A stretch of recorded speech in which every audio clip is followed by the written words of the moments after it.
우리가 운동을 처음 하면 늘 듣는 소리가 있습니다. 뭐냐면 힘 빼라 하는 것입니다. 모든 탁구든 테니스든 수영이든 다 그렇습니다. 근데 이렇게 처음 배울 때 보면 나는 힘을 분명히 뺀 것 같은데 자꾸만 힘을 빼라 이렇게 이야기합니다. 이해가 되지 않지요. 그리고 모든 가르치시는 분들이 힘을 안 빼면 실력이 안 는다, 그런 말씀들을 꼭 합니다. 제 경험에 의하면 이 힘을 빼는 것도 어느 단계에 이르러야 이해가 된다 하는 것이었습니다. 여러분, 힘을 빼기 위해서는 열심히 해야, 힘을 들여서 열심히 해야 어느 순간에 힘이 뺀다는 것이 무엇인지를 알게 됩니다. 제가 골프를 배운 지가 좀 오래됐습니다. 이젠 교회에 한 자매가 프로 골퍼였습니다. 그래서 그 부모님이 저에게 오셨는데 처음 교회에 오신 겁니다. 그래서 그분이 오셔서 목사님 골프를 못 친다 그러니까 제가 가르쳐 드리겠습니다. 그래가지고 제가 한 1년 그분한테 가서 교제도 하면서 골프를 배웠습니다.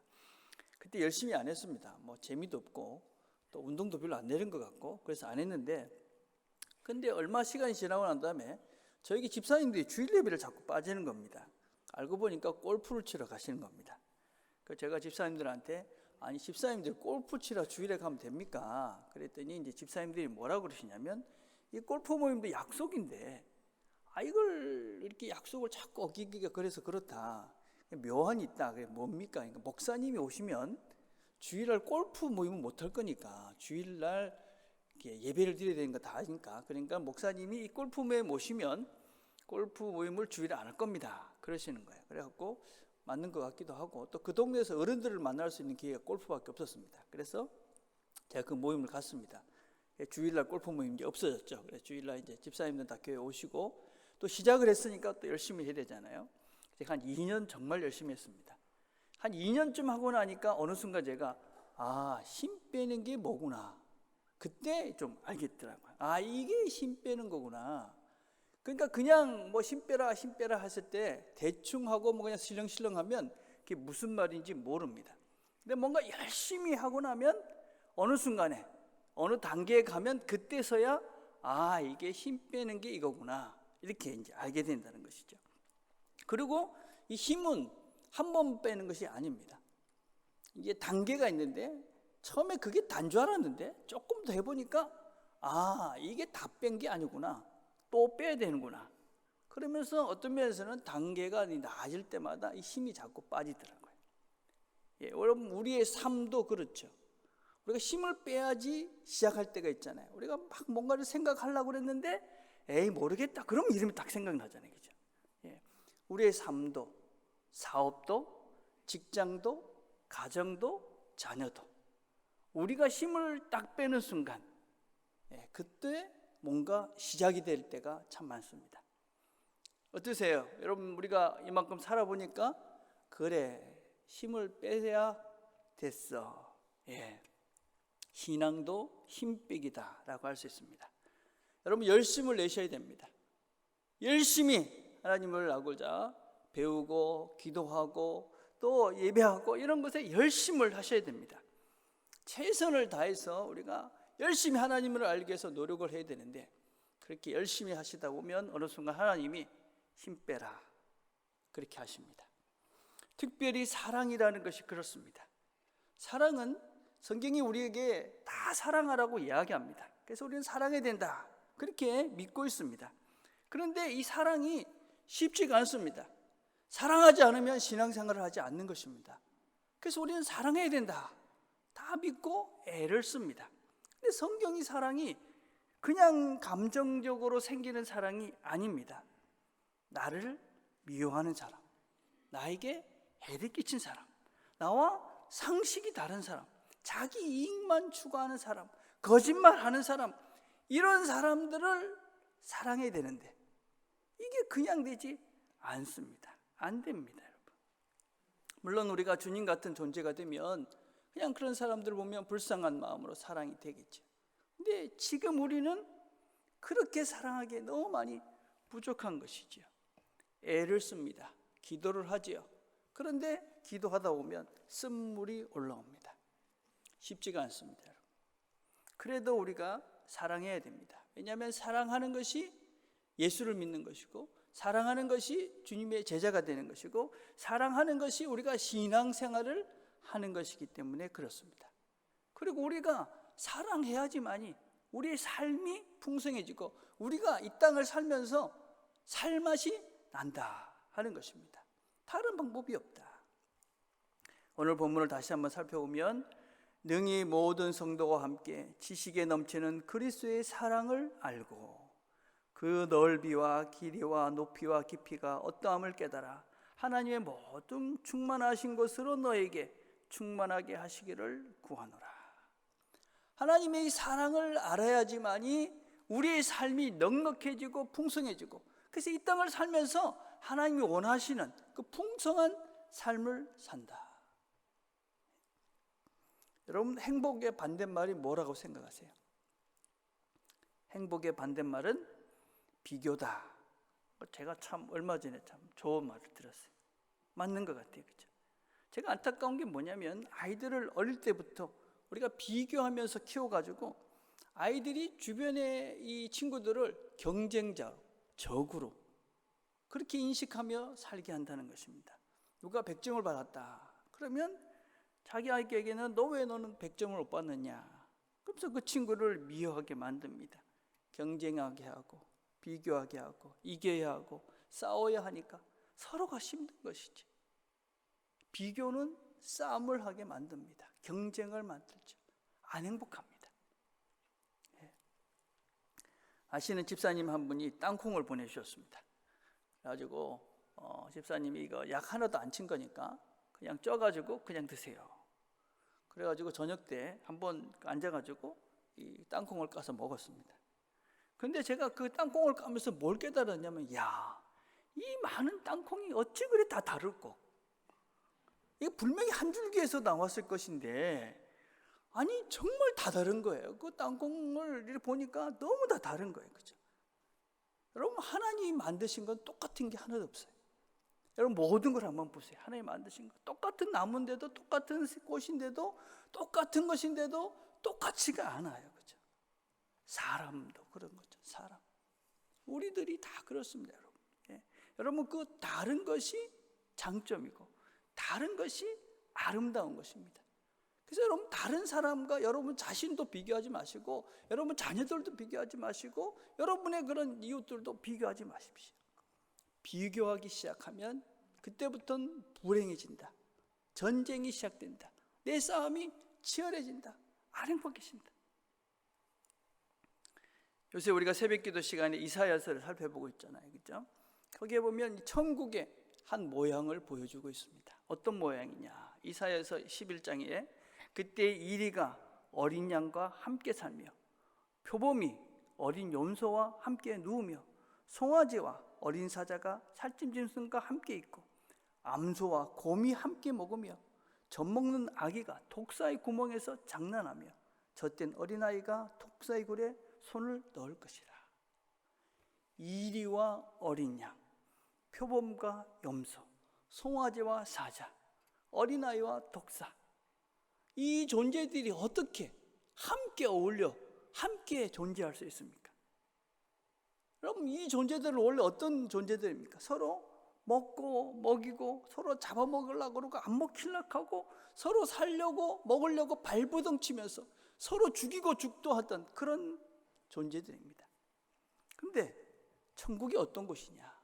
하나님 나라는 어떤 곳이냐? 이 모든 존재들이 그렇게 먹고 먹히고 싸우고 그럴 수밖에 없는 이 존재들이 함께 더불어서 평화를 누리는 곳이다. 어떻게 그것이 가능할까요? 천국은 사랑의 나라이기 때문에 그렇습니다. 천국은 사랑의 나라입니다. 여러분, 사랑하는 곳에 천국이 이루어져 가는 것입니다. 사랑하는 곳에 적도 없고 원수도 없고 그곳에 더 이상 내 상대가 경쟁자가 없어지는 것이죠. 그렇죠? 여러분, 그냥 두면 다 먹고 먹히고 그렇게밖에 살 수 없는 것이 이 세상입니다. 우리의 본성, 사자와 어린 양 같은, 표범과 염소 같은 그런 독사와 어린아 같은 이런 본성들이 그냥 놔두면 그냥 치고받고 하면서 우리 모두를 괴롭게 하는 것이죠. 근데 사랑하면 충만한 삶을 산다. 행복한 삶을 산다. 하나님의 풍성하신 은혜들을 누리며 산다. 누가 이 사랑을 할 수 있다고 성경은 말씀합니까? 오늘 16절과 17절 보니까 그의 성령으로 말미암아 너희 속사람을 능력으로 강건하게 하시오며 믿음으로 말미암아 그리스도께서 너희 마음에 계시게 하시옵고. 속사람이 성령으로 건강해진 사람, 믿음으로 그리스도를 마음에 모시고 사는 사람, 이 사람이 이 사랑을 할 수 있다 얘기합니다. 여러분, 어떻게 우리가 원수를 사랑해야 되겠다, 나를 미워하는 사람을 내가 사랑해야 되겠다, 나한테 거짓말하는 사람을 사랑해야 되겠다, 이런 마음이 들 수 있을까요? 성령께서 우리에게 주신 마음입니다. 그리스도께서 우리 안에 계시기 때문에 그 미워하는 사람을, 나를 배신한 사람을, 나에게 거짓말한 사람을, 나를 해롭게 한 사람을 그래도 우리가 사랑하려고 사랑해야 되겠다, 그런 마음이 있는 것이죠. 그게 성령께서 우리 마음에 주시는, 하나님이 그리스도께서 우리 마음에 계시는 실제적인 그런 증거라고 할 수 있죠. 그것이 그리스도의 마음입니다. 우리는 그 마음을 채워가는 것이죠. 성령의 마음을, 그리스도의 마음을. 근데 이 내 마음을 그냥 두면 어떻게 됩니까? 세상의 욕심과 이기심과 교만함과 이런 것들로 내 마음이 계속 채워지기 때문에 그런 사랑을 할 생각을 안 하는 것이죠. 그래서 우리는 내 마음에 무엇을 하는 것이냐면 그 그리스도의 마음으로, 성령의 마음으로 내 마음을 채워가려고 애를 쓰는 겁니다. 애를 쓰죠, 그죠? 그 마음이 있어야 사랑할 수 있기 때문이죠. 쉽지가 않습니다. 쉽지 않은 이걸 우리가 지금 하고 있는 거예요. 그렇죠? 또 쉽지 않기 때문에 우리가 종종 실패도 합니다. 실패하는 거죠. 그때 어떻게 해야 됩니까? 다시 그리스도로 돌아가는 거죠. 17절에 보니까 뭐라고 합니까? 너희가 사랑 가운데서 뿌리가 박히고 터가 굳어져서 능히 모든 성도와 함께 지식에 넘치는 그리스도의 사랑을 알고. 우리가 다시 사랑하려고 애를 쓰는데 안 되는 겁니다. 바둥거리지만 안 되는 겁니다. 그럴 때 다시 우리의 힘을 빼고 그리스도의 사랑으로, 그래, 주님이 나를 사랑하셨지, 주님이 사랑이 있어야 내가 이 사람을 사랑할 수 있지. 그래서 다시 우리 그리스도의 사랑으로, 예수의 마음으로 내가 내 마음을 다시 돌아가는 것이죠. 그렇죠? 그래서 내가 발버둥을 쳐도 안 되는구나, 주님의 힘이, 주님의 도움이 필요하구나, 힘을 빼는 거죠. 그럼 다시 우리가 사랑할 수 있는 사람이 되는 거죠. 여러분, 모세가 가데스 바다에서 가나안에 12명의 정통권을 보냈어요. 그렇죠? 이 12명이 똑같은 것을 보았습니다. 민수기 13장 27절에 보면 그 땅에는 젖과 꿀이 흐르는데 이것은 그 땅의 과일입니다. 그러나 그 땅 거주민은 강하고 성읍은 견고하고 힘이 클 뿐 아니라 거기서 안악 자손을 보았으며. 젖과 꿀이 흐르는 땅도 보았고 안악 자손 거인들도 같이 보았습니다. 근데 10명은 뭐라고 이야기를 하고 있냐면, 안악 자손의 거인들을 보았나니 우리는 스스로 보기에도 메뚜기 같으니 우리는 메뚜기다, 그렇게 자기 자신을 정의해버리죠. 근데 2명, 여호수아와 갈렙은 그 땅 백성을 두려워하지 말라, 그들은 우리의 먹이다, 여호와는 우리와 함께 하시느니라. 뭘 보느냐에 따라 달라지는 것이죠. 우리가 뭘 보고 달려가느냐, 누구의 힘으로 이 땅을 살아가느냐, 이것에 따라서 우리가 이 땅을 살아가는 삶의 원동력이 달라지는 것입니다. 10명은 안악 자손 거인들만 보인 것이죠. 아무리 싸워도 이길 수 없을 것 같다, 끝나는 겁니다. 근데 여호수아와 갈렙은 보이지 않는 하나님을 보인 것이죠. 신앙은요, 보이는 것을 보는 것이 아닙니다. 안 보이는 하나님을 믿는 것이 신앙이죠. 우리의 힘으로는 안 된다, 죽겠다, 그리고 끝나는 것은 믿음이 없는 신앙인이 아닌 것입니다. 죽겠다, 아무것도 할 수 없다, 내가 도대체 뭘 할 수 있겠나, 그때 여호와는 우리와 함께 하시느니라. 내 힘을 빼고 여호와는 나의 힘이시오, 이렇게 가는 것입니다. 이게 신앙인인 것이죠. 여호와는 나의 힘이시요. 내 힘으로는 안 됩니다. 해보니까, 안 해보면 모르는 겁니다, 여러분.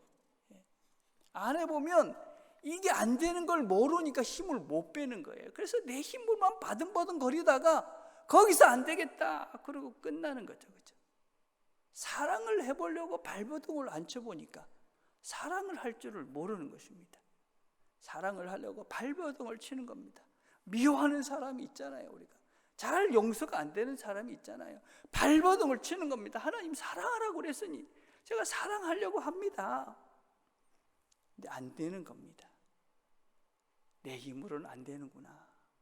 그래서 여호와는 나의 힘이시니, 하나님이 우리를 사랑하시니 내 사랑 안에 거하라. 하나님이 자기 사랑 안에 거하라 그래서 내가 그 사랑 안으로 다시 가는 거죠. 그렇게 애를 써보고 여호와밖에, 하나님밖에, 예수 사랑 안으로 가야 내가 사랑할 수 있겠구나.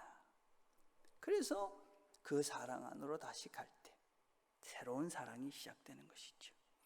여러분, 어떻게 사랑할 수 있느냐? 성경은 구체적인 이렇게 이야기합니다. 능히 모든 성도가 함께 지식에 넘치는 그리스도의 사랑을 알고. 여러분, 하나님의 사랑을 알고 하나님을 이해한다는 것은 신비로운 것입니다. 여러분, 그걸 다 우리가 설명해낼 수는 없습니다. 그렇다고 해서 우리가 지성이나 이성을 전혀 사용하지 않고 그냥 가만히 있는데 이 하나님의 사랑이 우리가 알아지느냐? 그렇지 않다는 것입니다, 여러분. 우리 교회 표지가 무엇이냐면 감성보다는 지성을, 지성보다는 영성을, 이게 우리 교회의 표지입니다. 여러분, 영성이라고 그러니까 뭔가 설명이 전혀 안 된다 이런 생각들을 많이 하십니다. 그렇지 않습니다. 여러분, 감성은 참 중요합니다. 여러분, 우리가 예배를 드릴 때 우리의 마음을 다해서 우리의 감정이 먼저 하나님께 나와야 됩니다. 그래서 이런 분위기도 중요하고 우리가 찬양을 최선을 다해서 하는 것도 중요하고 우리가 찬양대가 열심히 이렇게 온 찬양을 하는 건 정말 중요합니다. 그건 우리의 마음을 여는 것입니다. 첫 문이죠. 그 문을 열면 그 다음 단계는 무엇이냐? 지성으로. 여러분, 느낌으로는 잘하지 않습니다. 느낌만으로는 견고해지지 않습니다. 여러분이 아무리 좋은 느낌이 있다 할지라도 그 느낌은 어느 순간 변할 수밖에 없는 것이 우리의 감정이고 느낌입니다. 거기에 지식을 쌓아 가셔야 됩니다. 배워야 그 다음 단계로 내가 굳건한 믿음의 자리로 나아갈 수가 있습니다. 배워 지식을 가지고 하나님을 알아가는 것입니다. 영성이라는 것은 지식 그 너머의 세계가 있다는 것이지 지식이 필요 없다, 그것이 아닙니다.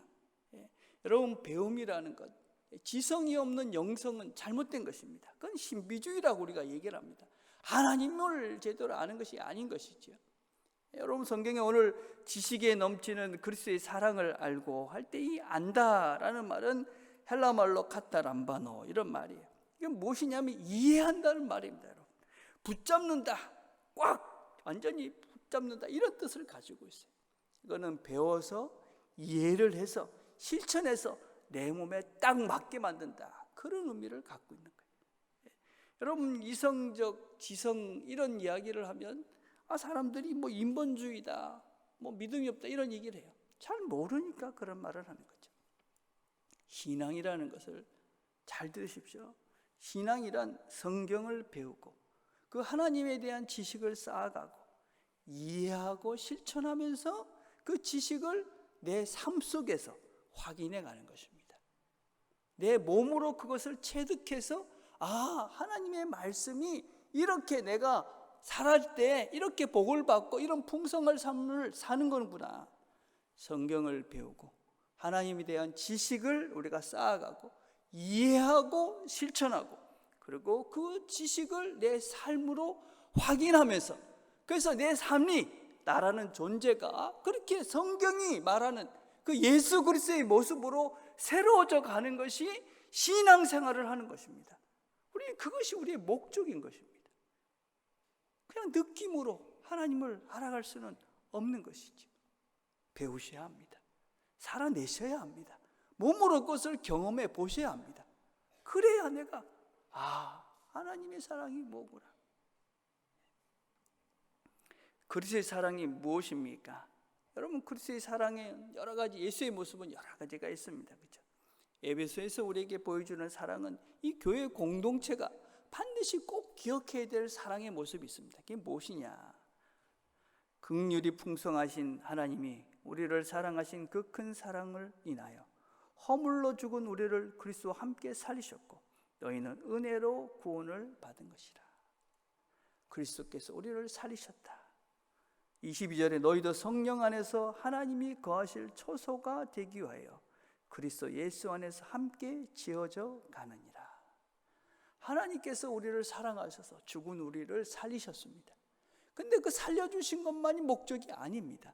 왜 살려주셨느냐? 우리가 하나님이 거하실 만한 그런 존재, 거룩한 존재, 예수와 같은 존재로 새로워져 가기 위해서 우리를 부르셨다 하는 것입니다. 하나님의 사랑을 알고 그 하나님의 사랑으로 이 땅을 누리고 하나님의 사랑으로 세상 사람들과 더불어서 함께 사랑하는 그런 삶을 살라고 우리를 부르셨다 하는 것입니다.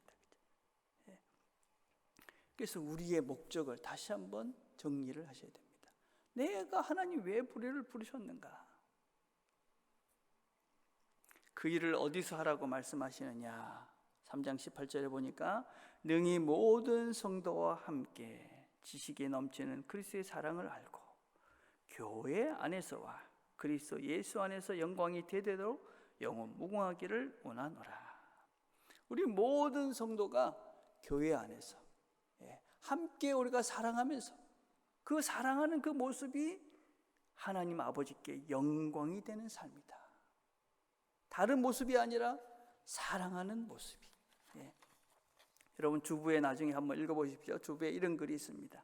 우리가 교회 갈 때는 그분의 아가페 사랑으로 거기에 있는 사람들을 사랑하고 또 사랑을 받으러 가는 것이다.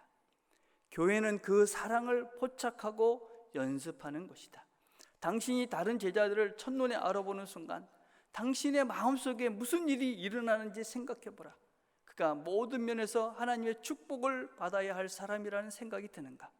그가 당신보다 나은 사람이라는 생각이 드는가? 당신은 하나님이 가장 좋은 선물을 그들에게 주시도록 그들을 위해 기도하고 그들의 필요를 채워주는 등 영적 물질적으로 그들을 섬길 준비가 되었는가? 교회라는 것은 무엇을 하는 것이냐? 사랑하고 사랑받기 위해서 모이는 것이다.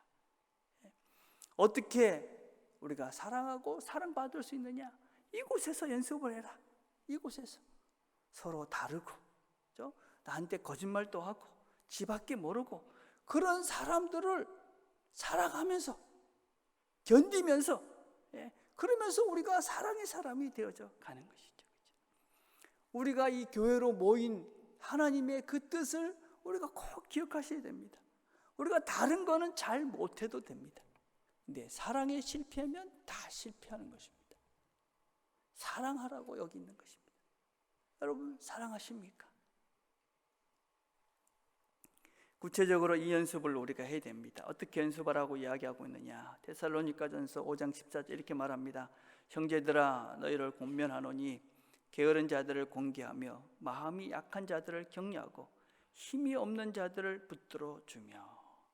먼저 우리는 약한 자들을 잘 격려하고 위로하는 일을 하는 것입니다. 여러분, 누가 약한 자일까요? 게으른 자입니다. 연약한 자들이죠. 죄를 짓는 자들입니다. 이런 사람들이 약한 자들입니다. 이런 사람들을 돕는 것입니다. 저놈 맨날 거짓말만 해.